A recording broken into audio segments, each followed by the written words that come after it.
Bonjour, dans cette vidéo, on va voir tout le cours sur le deuxième chapitre réciproque du théorème de Thalès. Réciproque du théorème de Thalès. À quoi sert la réciproque du théorème de Thalès? La réciproque du théorème de Thalès va nous permettre de montrer que des droites sont parallèles. Soit D et delta de droite séquente en A, BM deux points de la droite delta différent de A, CN deux points de la droite D différent de A, si les points A, M, B sont alignés dans le même ordre que les points A, N, C et le quotient AM sur AB égale au quotient AN sur AC, on peut conclure que les droites MN et BC sont des droites parallèles. Là, on a une égalité de deux quotients, AM sur AB. On a les points AM, B sont alignés dans le même ordre que les points ANC. Dans le premier quotient, en numérateur, on commence toujours à prendre les longueurs par le point d'intersection des deux droites, D et delta. Alors, on commence par le point d'intersection A. On prend la longueur AM, voilà, on le met en numérateur. Pour le dénominateur, on prend la longueur AB. Pour le deuxième quotient, AN sur AC, on commence toujours par le point A. On prend la longueur AN, on le met en numérateur, et on prend aussi la longueur AC, on le met au dénominateur. AM, c'est le plus petit côté. AB est le plus grand côté. AN est le plus petit côté. AC est le plus grand côté. On fait un exemple. Sur la figure ci-contre, EM égale à 8, EF égale à 10, EN égale à 12, EG égale à 15. Montrez que MN est parallèle à la droite FG.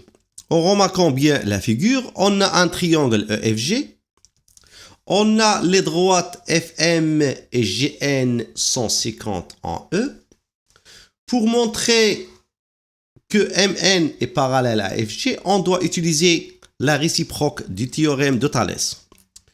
Pour appliquer la réciproque du théorème de Thalès, on doit comparer le quotient EM sur EF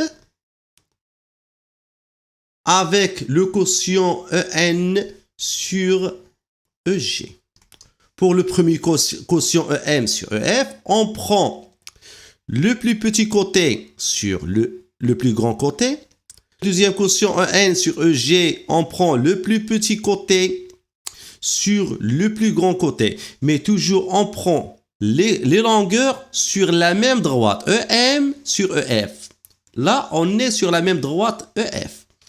Pour le deuxième quotient EN sur EG, on est sur la droite EG. Mais avant tout, on doit écrire les droites FM et GN 150 en E.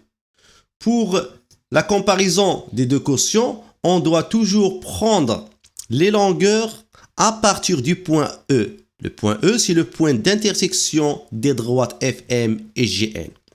Alors, on va calculer d'abord EM sur EF. Et ensuite, on calcule EN sur EG. EM dans l'exercice égale à 8. EF égale à 10. 8 sur 10. Est-ce qu'on peut simplifier 8 sur 10? Oui. 8, c'est 4 multiplié par 2. Et 10, c'est 5 multiplié par 2. On peut réduire par 2. Il reste combien? 4 sur 5.